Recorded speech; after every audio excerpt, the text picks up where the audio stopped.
All right, yeah, and we're just gonna go for it. So I think we could have cleared board for sure. We're gonna swing 12. Does he have it? What's going on YouTube? It's your boy RTY here, and in today's video, I'm here to bring you guys some OP09 Red Shanks gameplay. Now, this is a deck I'm super excited to play because, truth be told, when I first started playing One Piece, my first deck ever in the game was Zoro, and then my second deck was Whitebeard, and then I have not gone back to Reds other than Red Purple Law, which doesn't count since then. So I'm super excited to say that Red is back and to give it a try.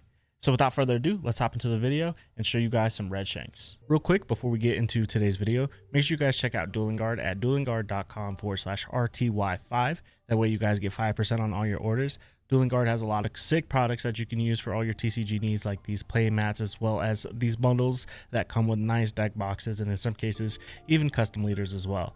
Again, use code RTY5 at checkout or go to duelingguard.com/RTY5.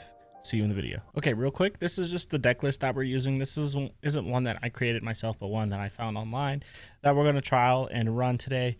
It starts off with 4 Otama as our 2K, but also just reduction, allowing us to use it to help like control the board and stuff like that.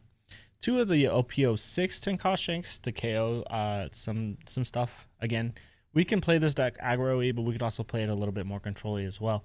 We're not playing too much rush. But we're playing bigger bodies essentially, so it's built to be a little bit more control-y. 2 of the dragons, just some rush that also allows us to move Rested Dawn, help towards that aggro, that red gameplay a little bit.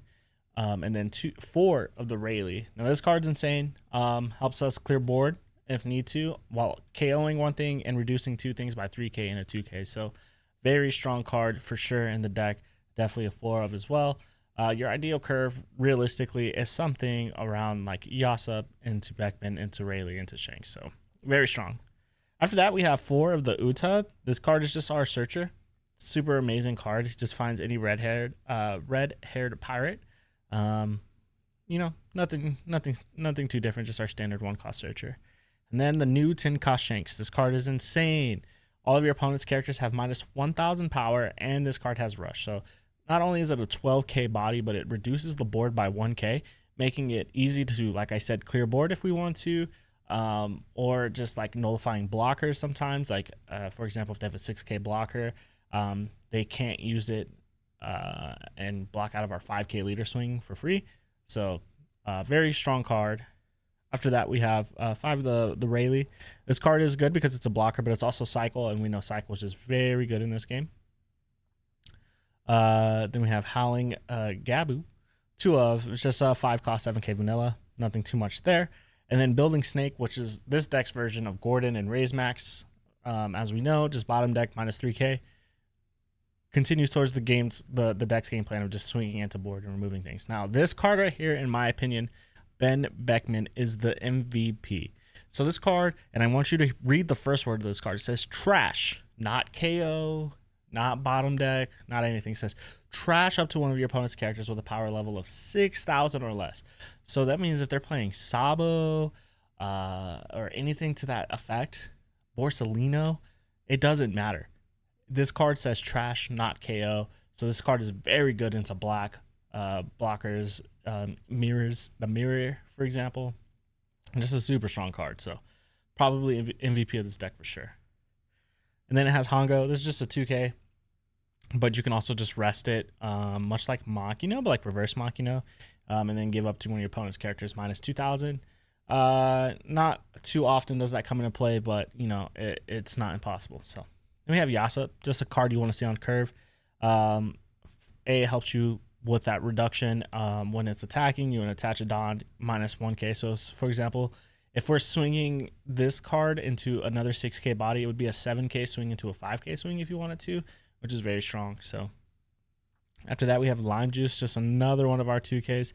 Up to one of your opponent's characters with power 4,000 or less cannot activate blocker for the rest of this turn. Good way of just, you know, dealing with like Rebecca's and stuff like that. If they want to play chump blockers, they can. We can also hit bigger bodies, for example, like if we wanted to Otama into Lime Juice to deal with, I think that would hit like a Sabo. Yeah, it would hit a Sabo, like a 6K blocker or something like that. Very strong. And then Lucky Roo, sick card. It's a blocker, and then on KO, you get to KO a 6 cost, 6 cost or less. So, very strong card.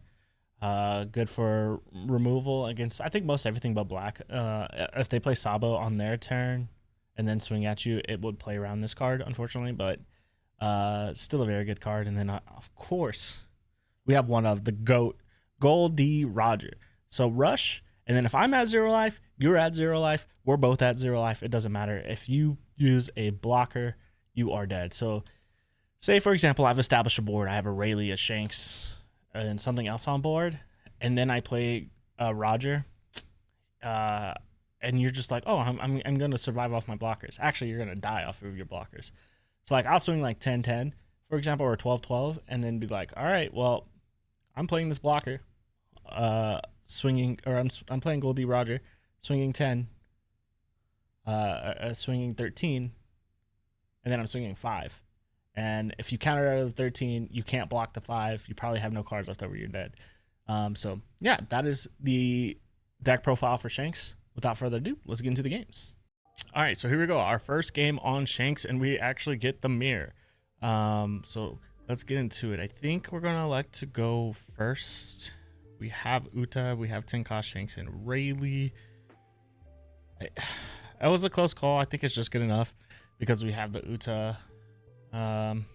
Unfortunately isn't gonna find me much, but we're gonna grab the blocker and then pass. So just reading these cards as our 2K. Then we top deck the other 10-cost Shanks, so we're just gonna swing 8. My idea, I think I chose to go first because I think ideally you want to go Shanks into Yasop, into Beckman, into Rayleigh, which would be an odd curve. So we swing 8. He actually uses leader effect, and then he counters out with just some cards out of hand. So, you know, we'll take that. That's 2 cards out of hand. He's gonna swing 9, and we're gonna manage just for the heck of it, and then we're just actually gonna take. So, we did get the 5-cost blocker out of hand, but we want to swing 6, I think, because we want him to have to give us a card. So we're gonna swing 6. And then we're going to go ahead and deploy the Lucky Roo and pass. Lucky Roo, Lucky Row. This way we have removal on KO for something, potentially, and then also a blocker. So this one we are going to counter out of.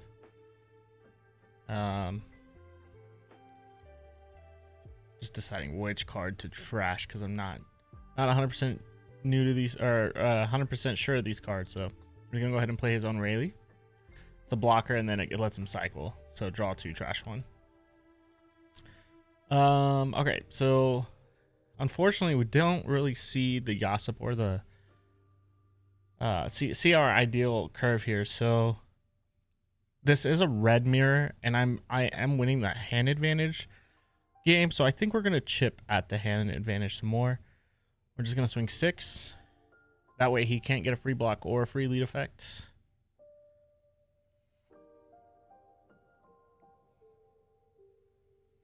Yeah, and so my idea here is, realizing my curve isn't as good as I would like it, is I just kind of have to play a little bit more aggro and kind of really attack his hand while developing a board. So that play just kind of did both. We're going to develop another blocker and see what we get out of it.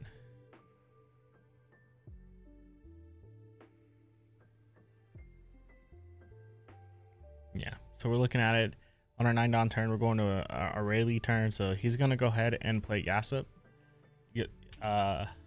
And he can swing 6. He's debating swinging with his blocker first. Oh, he's just going to swing 7 at the blocker. So we're just actually going to... this is a misplay. I didn't mean to use my lead effect. It doesn't matter because he doesn't have another swing, but we're going to use lead effect and pop the Rayleigh so he can't swing again. And since he kind of misordered that turn, I think he just kind of loses the game from here, right? Because now we get to play Rayleigh, clear the Yasop. And then we pretty much have control over the board if he drops 10 cost Shanks, to KO Rayleigh is like the only like thing that's kind of concerning. We were gonna swing, kind of forgot he was a 6 lead, so we're not gonna swing. So yeah, we're just gonna play the Rayleigh, pop the Yas up, and then swing 6 at life with our lead, and he's just gonna lead effect. Doesn't matter. And then pass. The strength of Shanks is being able to keep a card. So it's going to 10 cost Shanks, not the KO one, but the rush one. That minus is our power. That's fine. We'll take that one. There's no point of swinging his other leader. Swinging with his leader. We were just gonna lead effect it. So right now my whole board is reduced, unfortunately, by 1. So we're gonna try to establish a Shanks, I believe, on the Shanks. I think it has to be the rush 10 cost and just swing 11 and 11. He's gonna lead effect it. But this way, this just kind of equals out the power levels, I think. Try to clear board here. And then we could have swung the Rayleigh into the Shanks, but I think we want to play a little bit more controlling next turn. So we want to make sure we can keep the Rayleigh up. And it kind of works out because he plays a dragon.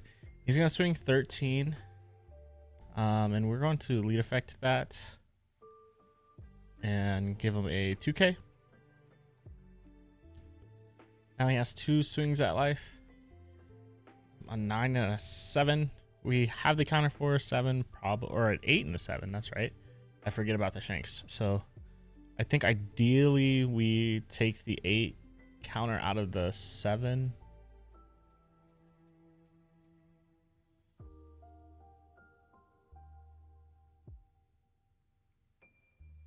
Yeah, that seems right. These things 8 at life. And actually we're gonna choose to block and just pop. So try to stay healthy.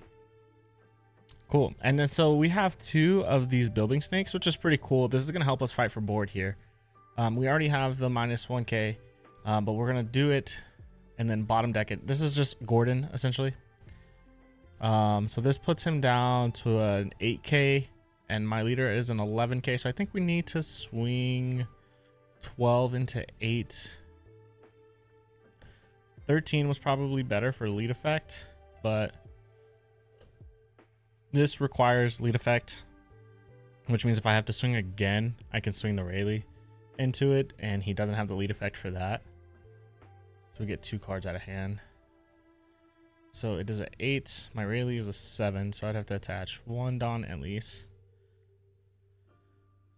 So we're probably just playing Yas up this turn, or no, we're gonna play another building snake, I think, and try to use the rest of our Dawn to clear both characters. So, and he doesn't have lead effect again. Yeah, so we'll swing 11 into 8. This means both cards in hand would have to be a 2k.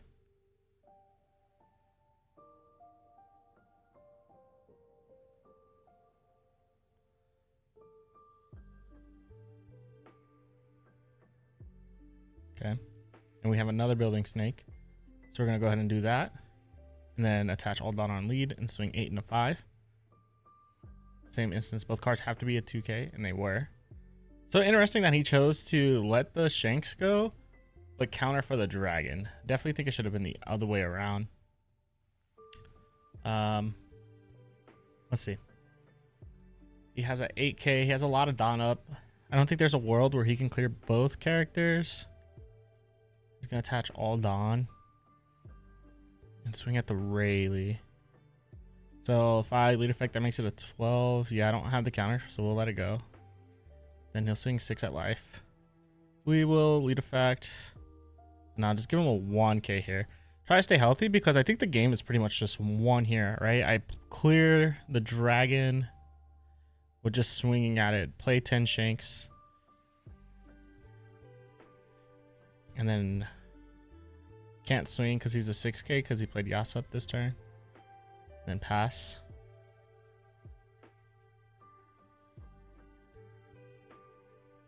I'm gonna swing 5 at life. which is free. Just use lead effect. It's free.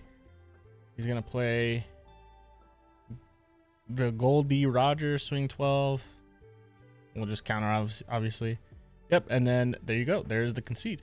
So that's the first game. That was honestly super fun. I got to play more control-y, which is obviously how I prefer to play. But also, you know, if I ever needed to, I could also switch and play aggro-y. So let's hop into the next game. All right, so here we go. Game 2.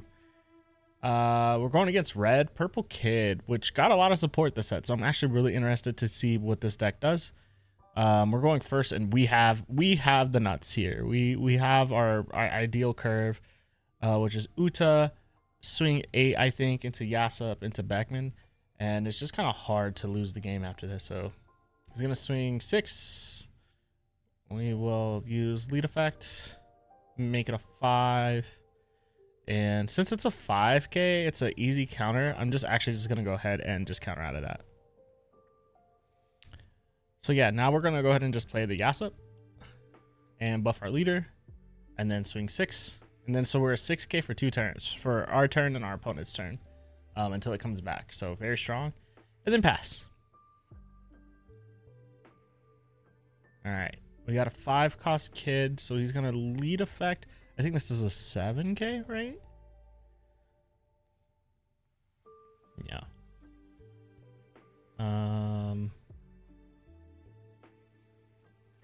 Yeah, we'll go ahead and use card action. And then debating on if I want to give him a 6k or a 2k for that. We don't. And then he's going to swing 6 again with his blocker. That one we'll definitely counter out of. We'll just give him one of the Beckmans.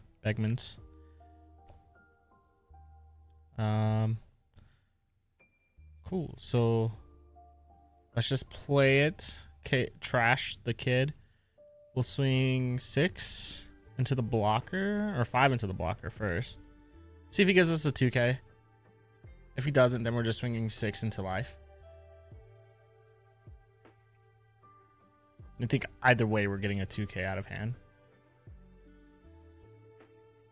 Yeah, and we do get 1. So let's swing 6 and a 4. This would require 2 cards, a 2 and a 1.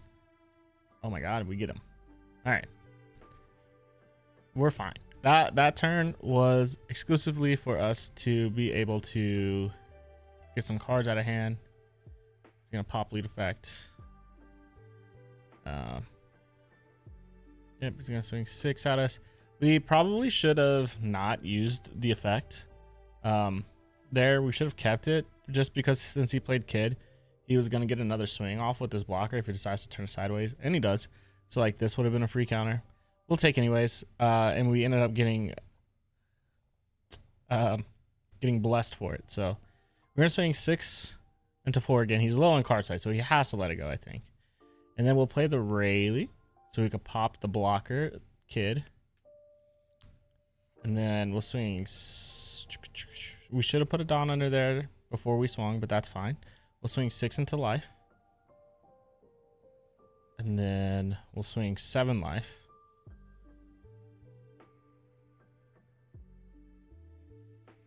All right, and then we'll pass.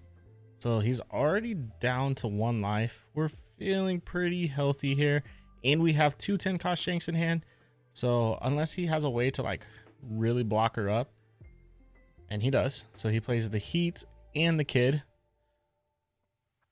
So it means he's gonna Dawn minus decent amount, and he has 3 blockers up as well. So it's gonna be kind of hard. I don't think we can win next turn. Maybe.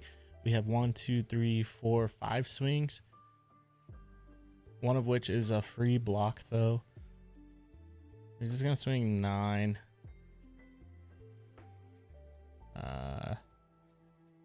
Get a Dawn back. I think we just take this one. Go down to 2. Yep. And we do have a blocker to play, so we're just gonna play 10 shakes. Reduce, so he can't get free. I mean, he can block, but they won't be free here.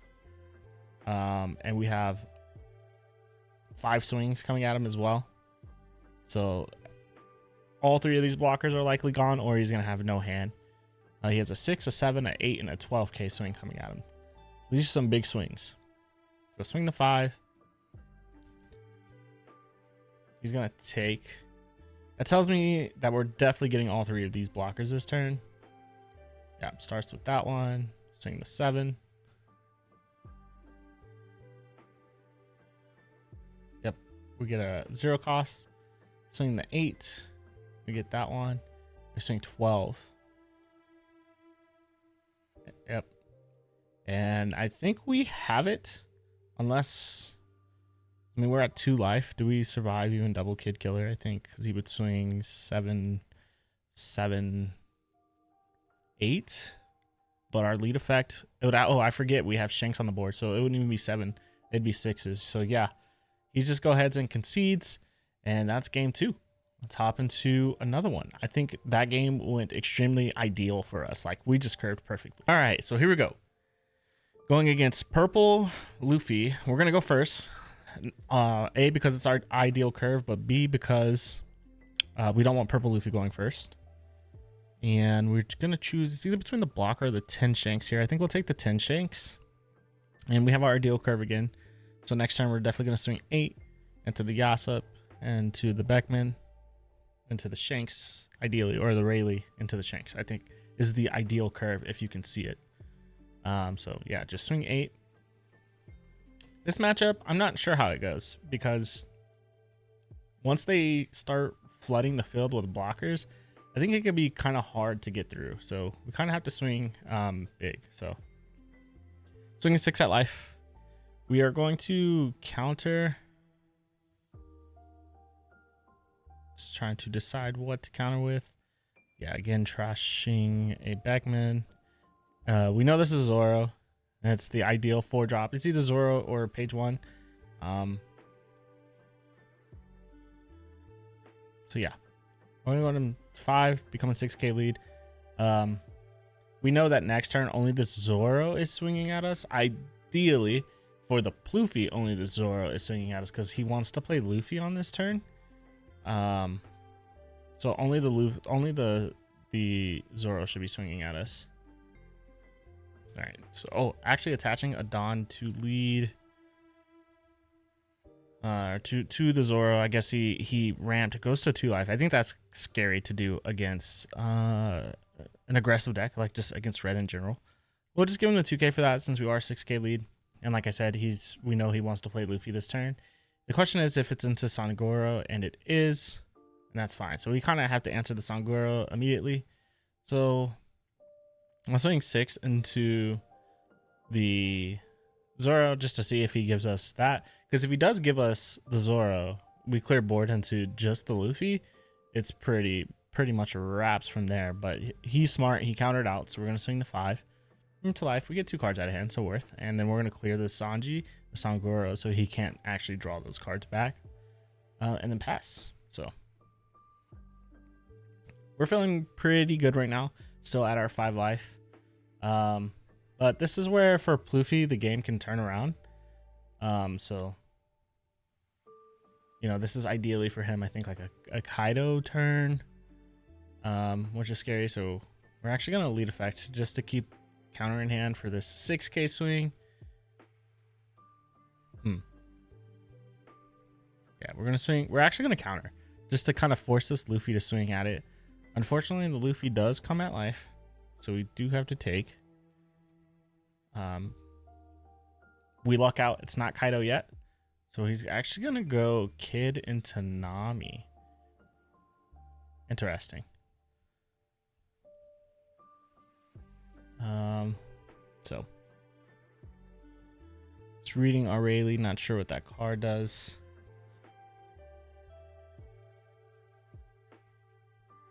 We know we're gonna go ahead and swing 5 there, 7 and a 5 using the Yasop effect. Seeing if you give us the Zoro.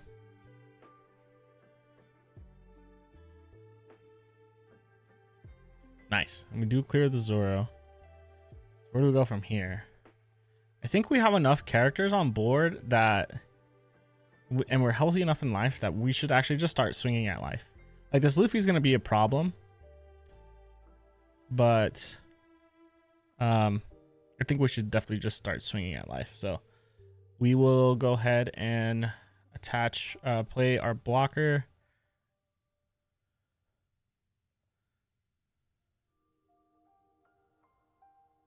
Yeah, just thinking about our numbers here, and 7, 8 is pretty good. He does have a we want to swing the 7 first, because if he turns the kid sideways, we can just swing 8 at the kid, which will likely just get the Onami off the field. So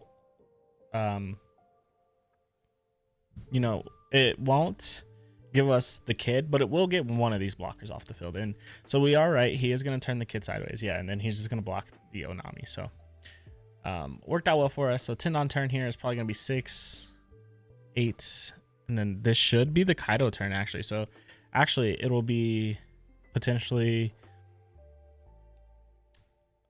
how does he swing here? I mean, it should be 6, 8, 10.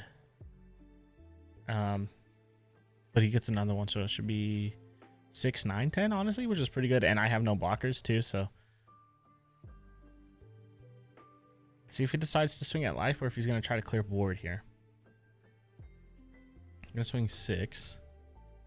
Okay, so it is at board. We could just lead effect. And probably should have, honestly, because that was a free one.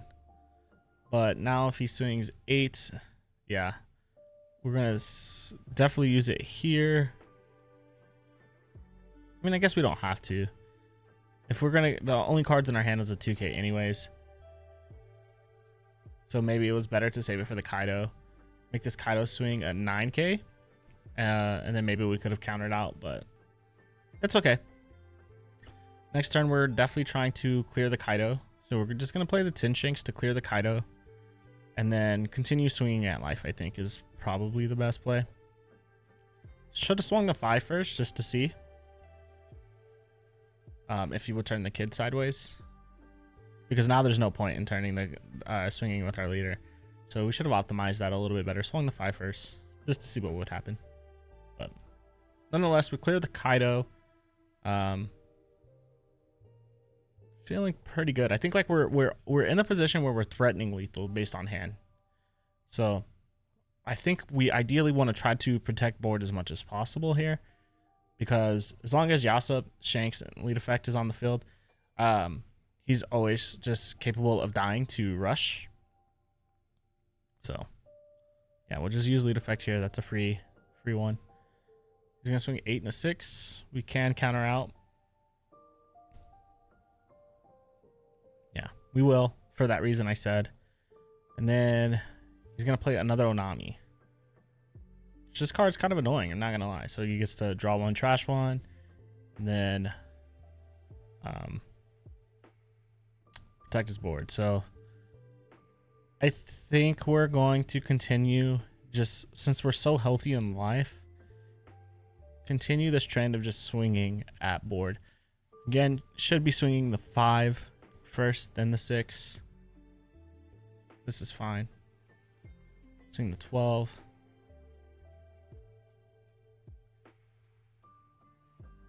Okay, we get one of the blockers.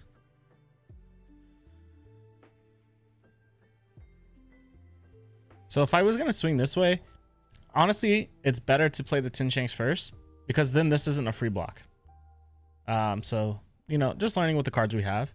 But it works out in the end here because we're able to KO the blocker anyways. You know, get a free block. So, you know, it was an accidental good play. The correct play for the instance in which I was trying to do, which was to be aggressive towards life, is to play the Tin Shanks, reduce his kid to a 5K, and then swing with my leader, and then swing Shanks. So slight misplays, but I don't think it's anything too costly here. He is back to 10 Dawn though, so another Kaido could be pretty bad. I don't think he could clear board in any way. And then our Tin Shanks is actually doing some decent amount of work here, so there is a realistic chance to protect our board.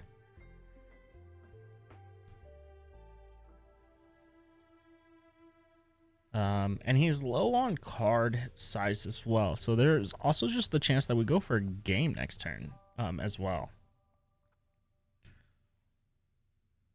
So, because they see he can swing 6 at the Yasup with lead. I do have 1k counter in hand. Then he'd swing 7, that would clear that. Then he would swing 9 at life probably. Okay, well, he's just going to swing 5 at life. We will take the 5 at life, which is kind of aggressive, I think. I think that's greedy of me. But I am looking for like another rush card.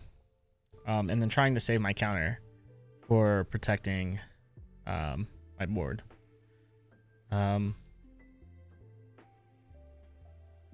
Yeah, just reading this card, seeing if it's something that comes into play next turn. And it potentially can, because if he plays like another Onami, for example, that Onami can't block. But yeah, I'm debating countering. I want to keep this card because my backup play is just to play the blocker. I think clear board, play the blocker is my backup play. So I'm actually trying to keep this card in hand for as long as possible. If I don't see rush.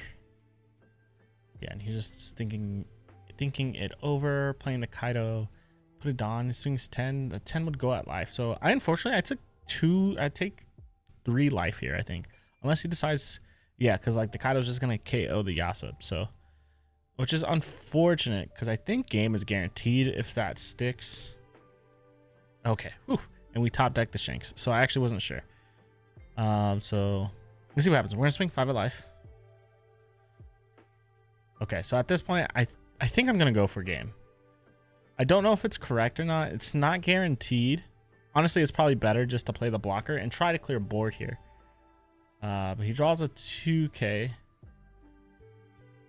So I know 1 card in hand is a 2k. All right, yeah, and we're just gonna go for it. So I think we could have cleared board for sure. We're gonna swing 12. Does he have it? Oh my god, we just barely get there. Sick. Sheesh, I type, but he just disconnects immediately. So you guys have it. That is Red Shanks. I think this deck is a ton of fun. Super fun to play. I'm super excited that Red is back. Super excited to play a deck that is fun, but also straightforward and strong as well. I think Shanks is kind of something that the game has needed for a few formats now. So I'm super excited for it, and I can't wait for us to get our hands on OP09 here in the West. So if you like this type of content, make sure to leave a like down below, comment, and subscribe. And until the next one, I'll see you then. Peace.